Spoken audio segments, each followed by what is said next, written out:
প্রতিবাদ করেনি, রোকেনে, মুখ দিয়ে প্রতিবাদ করেনি, অন্তর থেকে বিজেপিকে ঘৃণা করেনি, ভেতরে ভেতরে বিজেপিকে ভোটও দিচ্ছে। বলুন ওই মুসলমানটার ঈমান আছে? জোরে বলুন ঈমান আছে? কেন ভোট দিয়ে মানে সাপোর্ট করা, অর্থাৎ বিজেপিকে শক্তিশালী করলো মুসলমানটা। আর সেই বিজেপি কি করবে? ক্ষমতার জন্য মসজিদ ভাঙবে, মাদ্রাসা ভাঙবে, কবরস্থান ভাঙবে, ঈদগাহ ভাঙবে, ইসলামের বিরোধী করবে। যারা ইসলামের বিরোধী করে, মসজিদ ভাঙে, মাদ্রাসা ভাঙে, কবরস্থান ভাঙে, তাদেরকে সাপোর্ট করা আর কাজ করা এক না আলাদা? তাহলে তার মধ্যে ঈমান থাকতে পারে? এই কথাটা আমি বলেছি, এটাকে দেয়নি। এই শুনছেন? এটাকে দেয়নি কেন? এই বেঈমানগুলো আমাকে বিজেপির সঙ্গে জড়াতে চাই না। যদি এটা দিয়ে ফেলে তাহলে তো সবাই বলবে আব্বাস সিদ্দিকী বিজেপি হয় কি করে, সে তো বিজেপিকে দিয়া হারাম বলছে। এজন্য এটা দেয়নি। দিয়েছে কি?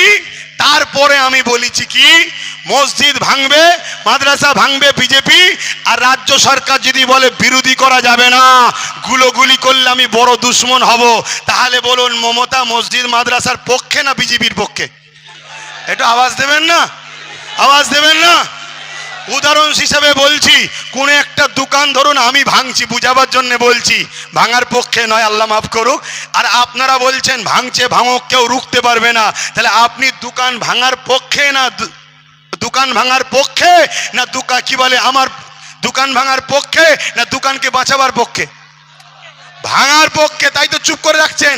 তাহলে আজকে বিজেপি ওয়াকফ আইন করে মসজিদ মাদ্রাসা কবরস্থান ভাঙতে চাইছে, আর রাজ্য সরকার বলছে বিরোধী করা যাবে না, করলে সব থেকে বড় দুশ্মন আমি হব। তাহলে রাজ্য সরকার বিজেপির পক্ষে না মাদ্রাসা মসজিদের পক্ষে? জোরে বলবেন, জোরে বলবেন, জোরে বলবেন। তাহলে মাদ্রাসা মসজিদের বিরোধী যারা, তাদেরকে ভোট দিয়ে শক্তিশালী যারা করে, রাসূলুল্লাহর হাদিস অনুযায়ী ওর বিরুদ্ধেও যেমন হাত দিয়ে লড়তে হবে, এর বিরুদ্ধেও লড়তে হবে। হাতে ক্ষমতা নেই, মুখ দিয়ে প্রতিবাদ করো, এর বিরুদ্ধেও প্রতিবাদ করো, অন্তর থেকে ঘৃণা করো, একেও ঘৃণা করো।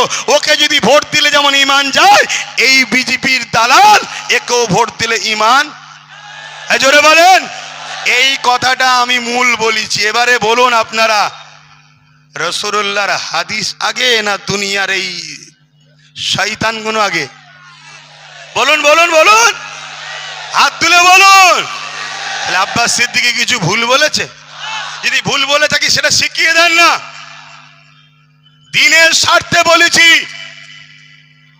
দিনের স্বার্থে বলেছি, মসজিদ মাদ্রাসা বাঁচাবার স্বার্থে বলেছি, কবরস্থানের জন্য বলেছি, খানকার জন্য বলেছি।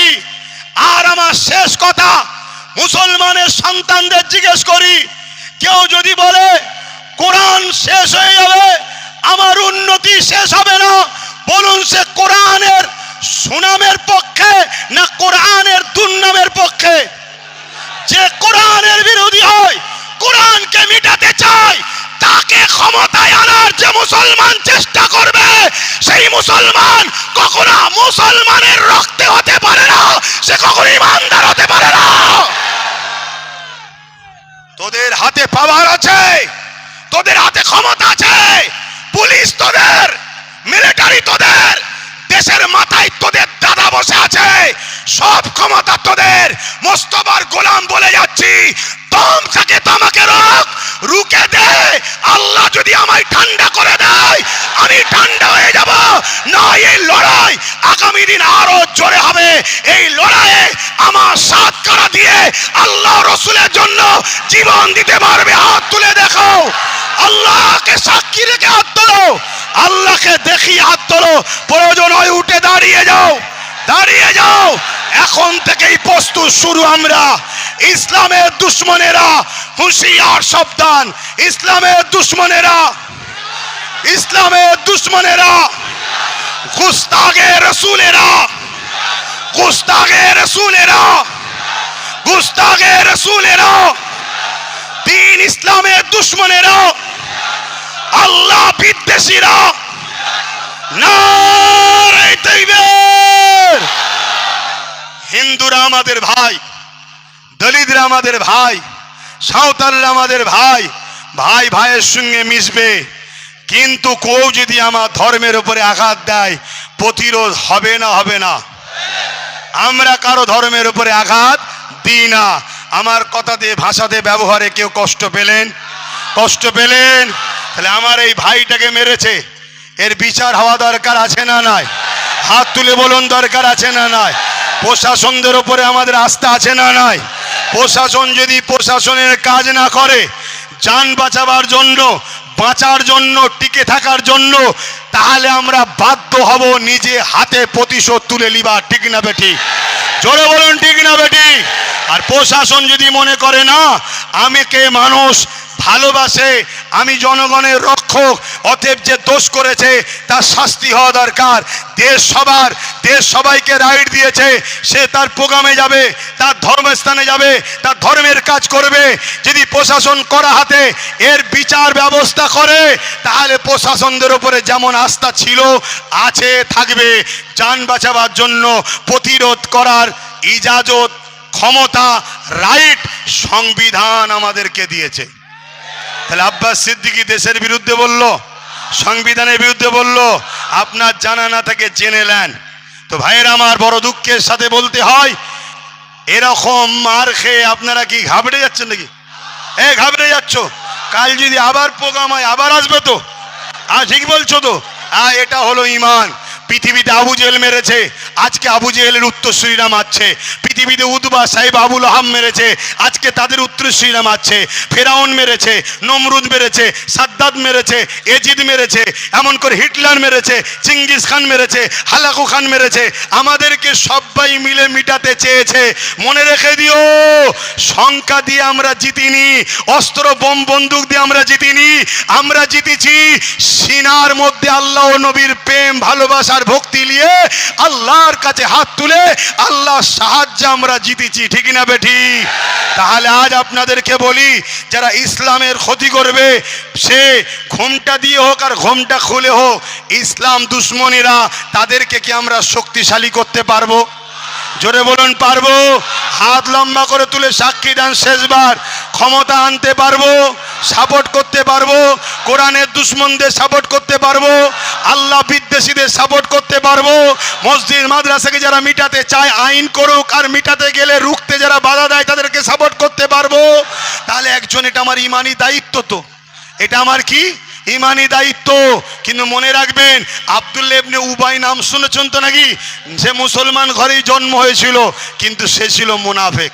কি ছিল? মুনাফেক। এরকম মুনাফেক আমাদের কওমে, গ্রামে, এলাকায় আছে না নাই? তাদের হাতে বোম আছে, বন্দুক আছে, গুলি আছে।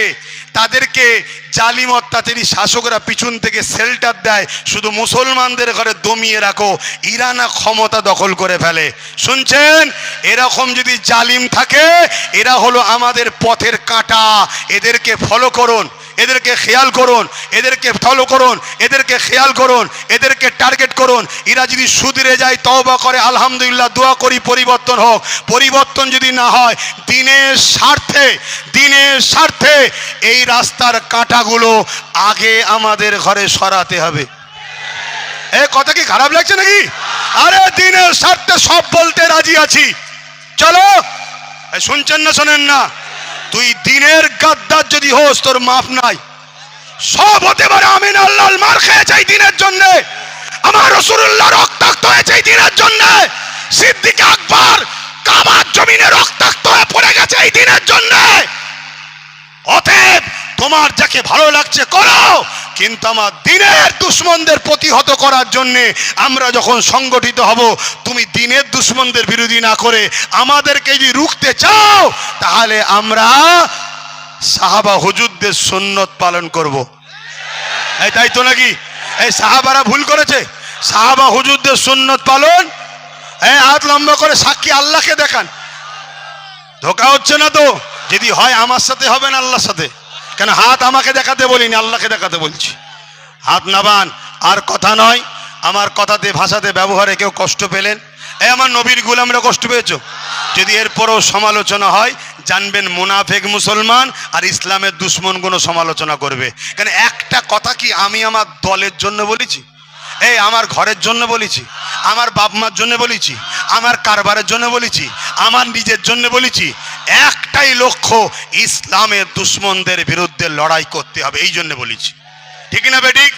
যে লোহা দিয়েও আমায় কাটছে ওই লোহা আমাদেরকে দখল করতে হবে, তাহলে ওদেরকে ওই লোহাই সাইজ করে দেওয়া যাবে।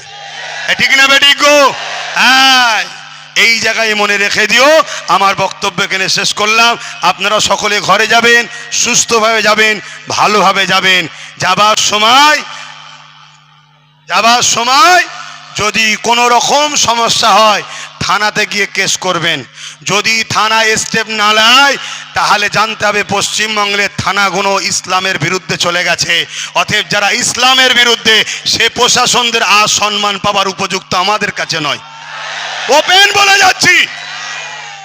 বলে যাচ্ছি, প্রচুর সম্মান শ্রদ্ধা করি আপনাদেরকে, কিন্তু আমার দিনের ওপরে নয়। আমার দিনের ওপরে কোন আমার বাপও নয়, আমার মাও নয়। তুমি তো কোথাকারের কে? এই কথা কি ভুল লাগছে নাকি? এ যুবকরা, ভুল লাগছে? আল্লাহ সুযোগ দিয়েছে গুনাহ মাফ করার, গুনাহ মাফ করিয়ে নাও।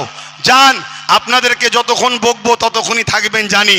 গত কয়েকদিন আগে এক জায়গায় এত ভিড় হয়েছে, লাস্টে জলসা বন্ধ করে দিতে হয়েছে আমাকে। মানুষ মারা যাবে এই অবস্থা। তো যাক, এই ভিড় আমার জন্য নয়, এ ভিড় ইসলামের জন্য, ন্যায়ের জন্য, সত্যের জন্য, মানবতার জন্য, ইনসাফের জন্য, ইনসানিয়তের জন্য।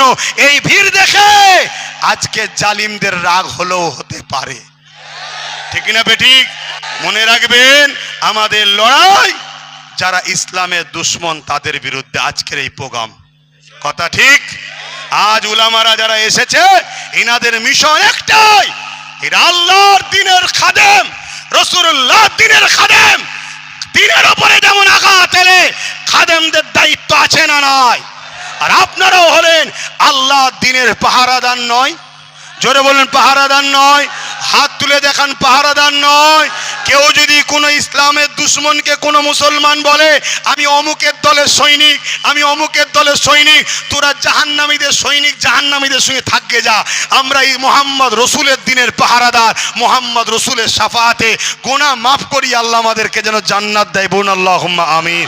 আমি মাইক আমাদের মৌলানা সাহেব আব্দুর রশিদ সাহেবের হাতে তুলে দিচ্ছি। নারে তাকবীর! আরে বালা মুসিবত আল্লাহর নামে যায়। নারে দিব, নারে দিব, I love, I love, I love মুহাম্মাদুর রাসূলুল্লাহ সাল্লাল্লাহু আলাইহি সাল্লাম। ভারতবর্ষ, ভারতবর্ষ, ভারতবর্ষের সংবিধান, ভারতবর্ষের সংবিধান। নারে